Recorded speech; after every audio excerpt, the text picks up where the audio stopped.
शिव पुराण का 3रा अध्याय, चक्षुला का पाप से भय एवं संसार से वैराग्य। शौनक जी ने कहा, हे सूत जी, आप महाज्ञानी हैं। आपकी बताई हुई इस कथा को सुनकर अत्यंत आनंदित हो गया। कृपया करके आप हमें ऐसी अन्य कथाएं भी सुनाइए।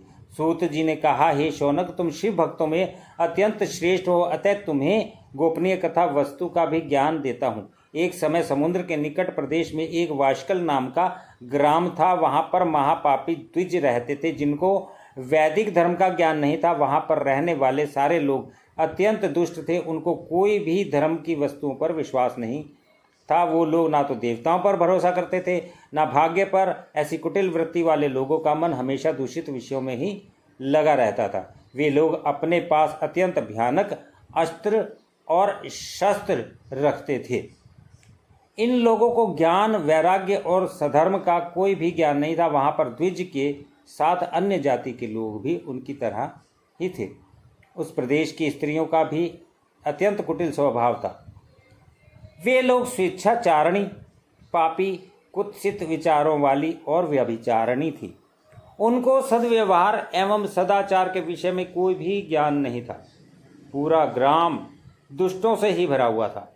एक समय पर इस वाशकल नाम के गांव में बिंदुग नाम का ब्राह्मण निवास करता था। वह अधर्मी, दुरात्म, महापापी था। उसकी पत्नी का नाम चक्षुला था। वह अत्यंत सुंदर थी। वह हमेशा उत्तम धर्म का पालन करती थी। फिर भी उसकी पत्नी को छोड़कर ब्राह्मण वैश्यावृत्ति करता था, वैश्यागामी हो गया था। ऐसे ही उसके बहुत वर्ष निकल गए। उसकी स्त्री चक्षुला काम से पीड़ित थी, किंतु उसने अपना धर्म कभी भी नहीं छोड़ा। वह दीर्घकालीन समय तक धर्म का पालन करती रही, परंतु अंत में ऐसे दुष्ट पति के साथ रहकर वह भी उसके प्रभाव में आ गई। जैसे एक खरबूजा खरबूजे को देखकर रंग बदलता है, वैसे उसने भी रंग बदलना आरंभ कर दिया और दुष्ट बन गई। ऐसे ही उन दोनों पति पत्नी का अधिकतर समय दुराचार में ही निकल गया।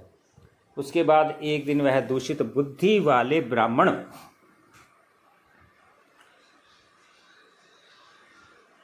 की मृत्यु हो गई और वह ब्राह्मण नरक में जा पहुंचा। उसने बहुत समय तक नरक में दुख भोगे। तदंतर उस ब्राह्मण को विंध्य पर्वत पर भयंकर पिशाच योनि मिली और उसकी पत्नी चक्षुला उसके बाद बहुत समय तक अपने पुत्रों के साथ रही। एक दिन वह कोई अवसर पर अपने भाई बंधुओं के साथ गोकर्ण क्षेत्र में गई और किसी तीर्थ पर जाकर वहाँ के जल में स्नान किया।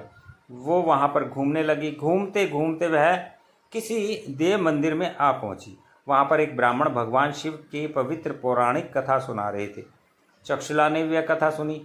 ब्राह्मण कथा सुनाते समय कह रहे थे, जो स्त्रियां पर पुरुषों के साथ व्यभिचार करती हैं, वह जब मृत्यु को प्राप्त होती हैं तो यमलोक में दूत उनकी योनि में जले हुए लोहे का परिध डालते हैं। ऐसा सुनकर चक्षुल भयभीत हो गई और वह कांपने लगी। कथा समाप्त होने के बाद सब लोग जब वहाँ से चले गए, तब चक्षुला ने उस कथा सुनाने वाले ब्राह्मण से पूछा, हे ब्राह्मण, मुझे धर्म का ज्ञान नहीं है, अतः मेरे दुराचार हो गया है। आज इस कथा को सुनने के बाद मुझे बहुत डर लग रहा है। मैं यह सुनकर भय से काँप रही हूँ। इन संसार से मुझे वैराग्य हो गया है। मेरे जैसे पापी को धिक्कार है। मैं कुसंगति विषयों में फंसकर अपने धर्म से भ्रष्ट हो चुकी हूँ। मैं निंदनीय हो चुकी हूँ। मुझे किसी प्रकार की घोर यातनाएं सहनी पड़ेंगी। कैसी दुर्गति मिलेगी। मेरे जैसी पापी की सहायता कौन करेगा। मृत्यु के बाद वह भयंकर यमदूत जो मुझे गले में फंदा डालकर ले जाएगा, उसका सामना मैं किस प्रकार करूंगी। नरक में मुझ जैसी पापनी के टुकड़े किए जाएंगे तो वह मैं कैसे सहन कर पाऊंगी। मैं अत्यंत पापी हूँ और हर तरह से पाप में डूब चुकी हूँ। मैं नष्ट हो गई हूँ। हे ब्राह्मण देवता, मेरे माता पिता और गुरु आप ही हैं। मैं आपकी शरण में आई हूँ। मुझ अबला पर कृपा कीजिए। मेरा उद्धार कीजिए। सूत जी ने कहा, चक्षुला इस प्रकार से खेद और वैराग्य युक्त ब्राह्मण देवता के चरणों में गिर पड़ी। तब उस बुद्धिमान ज्ञानी ब्राह्मण ने उसे उठाया और कहा, बड़ी भाग्यशाली हो कि शिव पुराण के वैराग्य प्रदान करने वाली कथा को सुनकर तुम्हें समय पर भान हो गया है। हे नारी, तुम चिंता मत करो, भगवान शिव की शरण में जाओ।